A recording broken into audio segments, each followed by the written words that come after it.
muitos estudiosos já se debruçaram sobre uma questão que pode ser exposta assim. Afinal, para que serve a ficção? Por que a gente fica fascinado por histórias irreais sobre pessoas que nunca existiram?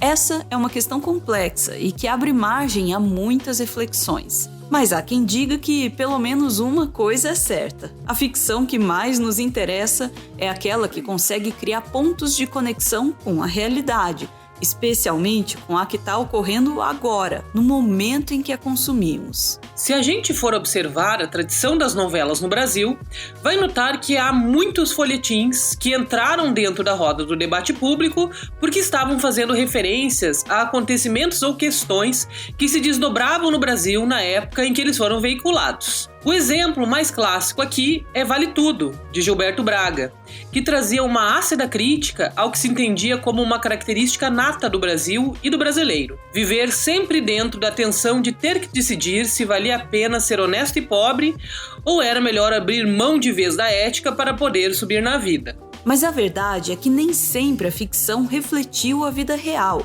mesmo que fosse a partir de alegorias e metáforas. Houve também as vezes em que a televisão tentou moldar a visão que tínhamos sobre o que estava acontecendo no mundo.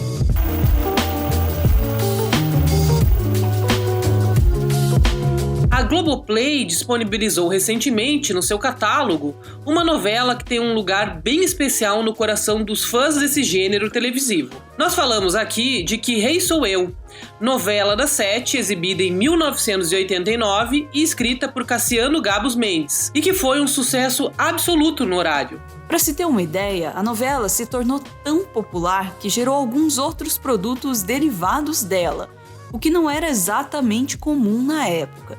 Além dos discos da trilha sonora, ela deu origem a livros e até um álbum de figurinhas, o que dá uma certa medida de que o folhetim também apelava bastante às crianças. Se formos notar o tamanho dessa repercussão, é até curioso lembrar que Rei Sou Eu era uma novela que tinha um fundo político. Na verdade, ela pertencia ao gênero da farsa, que se baseia em fazer uma caricatura bem visível de uma situação específica, e que por conta disso se torna bem acessível às camadas populares. A novela apresentava um reino fictício chamado de Avilã e se situava em um tempo entre 1786 e 1789. Ou seja, ela aludia diretamente ao início da Revolução Francesa. Mesmo que a novela transcorresse em uma monarquia imaginária, seu sucesso se dava porque os espectadores reconheciam as referências que o texto fazia o tempo todo com situações que o país estava enfrentando.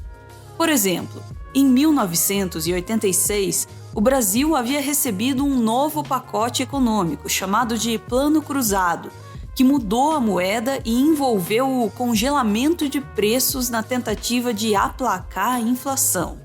Já na novela, o reino de Avilã também passou por um plano econômico e sua moeda mudou de nome. Passou de caduca para duca. Além disso, um tema recorrente nas conversas entre os habitantes de Avilã era a pobreza do povo e a ganância dos ricos, que eram quase sempre corruptos. Boa parte da cena se passava nas conversas entre os conselheiros da rainha, que funcionavam como seus ministros. Muitas das decisões tomadas por esses políticos eram inúteis ou pelo menos atrapalhadas. Sendo Avilã uma espécie de Brasil de um universo paralelo, dava para imaginar que havia aqui um comentário sobre o país como um lugar bagunçado e em que nada jamais dava certo. Nem mesmo a guilhotina que os nobres usavam para condenar os rebeldes funcionava direito. O tema da Revolução Popular era retomado exatamente no ano em que ocorria uma eleição para a presidência. A disputa estava bem polarizada entre dois candidatos, Luiz Inácio Lula da Silva e Fernando Collor de Mello. O primeiro, um representante da classe trabalhadora, e o segundo, um herdeiro das oligarquias do Nordeste brasileiro. Como já foi contado diversas vezes, inclusive em vídeos deste canal, a Globo teve uma grande participação na decisão de quem seria o próximo presidente do Brasil, o primeiro eleito diretamente pela população após a reabertura política. A atuação da Globo se deu em várias frentes. Uma delas era o noticiário, onde precisava assumir uma postura de pretensa neutralidade. A outra, como já mostramos também em outros vídeos, foi na edição tendenciosa dos debates entre Lula e Collor. A outra ferramenta usada pela Globo foi mais sutil: as narrativas de ficção. Vamos explicar aqui como Que Rei Sou Eu entrou nessa história.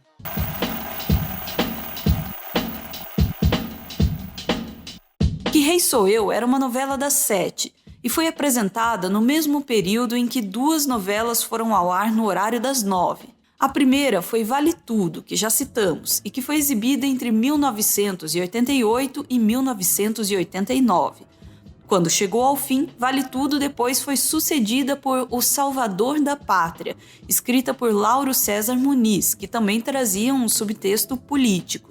A pesquisadora Maria Helena Weber, da Universidade Federal do Rio Grande do Sul, diz que as 3 novelas formariam uma espécie de trilogia pedagógica, destinada a orientar ou desorientar, de acordo com o ponto de vista, o voto dos brasileiros. É interessante notar aqui que as 2 novelas das 9 foram costuradas a Que Rei Sou Eu por um produto bem específico, nada menos que o Jornal Nacional.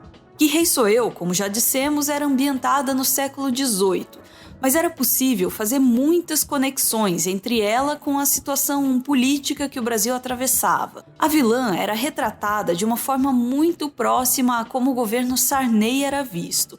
Um período repleto de burocracias em que só conseguia alguma coisa quem tirava vantagem em cima dos outros. Por exemplo, no primeiro episódio de Que Rei Sou Eu, um dos conselheiros da rainha apreende uma charrete que carregava rapé ilegalmente. Mas ao invés de devolver o rapé ao reino, ele embolsa a mercadoria e condena o contraventor à morte. A trama de Que Rei Sou Eu gira em torno da sucessão do rei Petrus II, que está morrendo.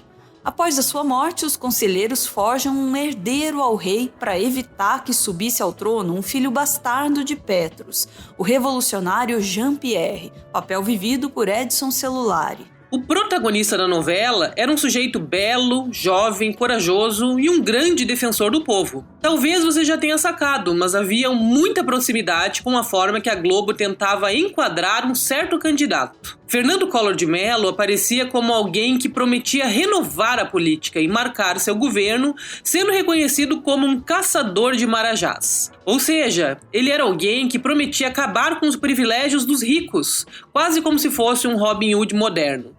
E tal como Jean-Pierre, Collor era também um herdeiro. Ambos tinham sangue azul, faziam parte da realeza, como se herdassem naturalmente o poder. Ambos se opunham, obviamente, ao outro candidato, o metalúrgico Lula, que não tinha qualquer nobreza. Em relação à construção destes sentidos em torno dos candidatos, a professora Maria Helena Weber explica assim: embora tendo sido criado entre o povo rude, Jean-Pierre portava toda a sabedoria e majestade necessárias ao resgate da pátria. Suas origens estavam diretamente relacionadas ao poder.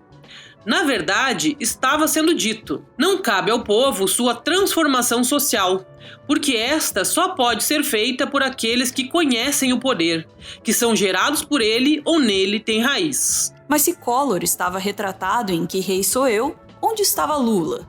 A resposta é: estava mais perto dele na ficção do que se podia imaginar.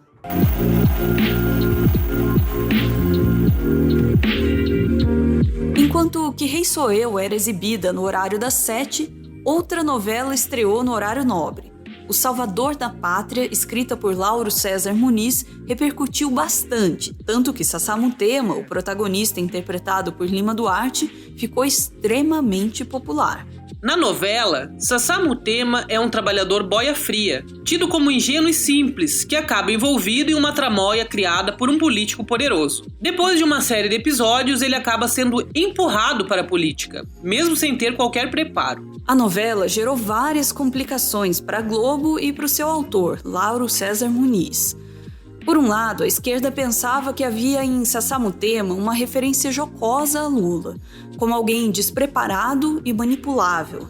Por outro lado, o governo Sarney, na época, tentou intervir na novela. Embora não houvesse mais censura formal nessa época, houve uma interferência direta de Brasília na Globo, pelo medo de que Sassá Mutema estivesse fazendo apologia à esquerda. Lauro César Muniz falou sobre toda essa situação ao livro Biografia da Televisão Brasileira, de Flávio Rico e José Armando Vanucci. Ele disse assim: a Globo estava apoiando Collor e eu escrevendo Sassamutema, que era um cara que se fazia na política tendo nascido como um cara simples, analfabeto e apaixonado pela professora. O PT achava que o personagem favorecia o Collor porque fazia certa chacota com o Lula por não ter ensino superior. E era justamente o contrário. Ele representava a ascensão do povo ao poder.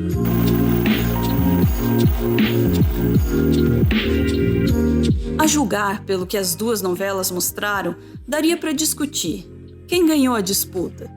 A julgar pelo resultado das eleições, daria para cravar aqui que Jean-Pierre, o herdeiro bastardo, saiu vencedor. Mas é claro que uma pergunta legítima aqui é questionar o quanto uma emissora de TV é capaz de influenciar o resultado de uma eleição tão grandiosa como é o pleito para a presidência no Brasil. Obviamente, não há dados que sustentem que, de fato, a Globo elegeu Collor, uma vez que havia outros fatores que concorriam com a decisão dos eleitores. Mas, sem dúvida, em 1989, uma emissora com o alcance da Globo possuía ainda mais poder de influência do que hoje, e boa parte do conhecimento que a população tinha dos candidatos dependia da forma como eles eram enquadrados. Então, não tenha dúvida, a amada novela Que Rei Sou Eu, por mais divertida que fosse, teve pelo menos uma parcela de participação em certos episódios políticos que nós tivemos que enfrentar.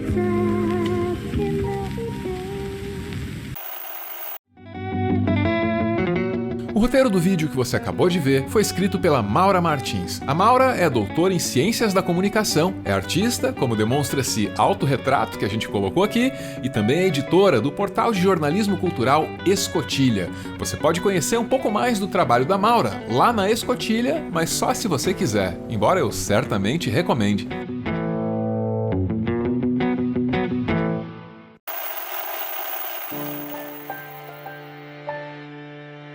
O Meteoro é mantido graças a uma campanha de financiamento coletivo. Quem participa aparece aqui no finalzinho para receber o nosso agradecimento. Hoje, a gente vê a Tatiane, que manda uma mensagem para o Júnior. Meu amor, como é bom compartilhar a vida com você. São 6 anos de muita entrega, sempre um pelo outro.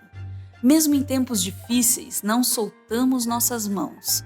Obrigada por encher nossas manhãs de alegria. Como diria Gil, há de surgir uma estrela no céu cada vez que você sorrir. Amo você e nossa filha. Valeu, gente! Beijo!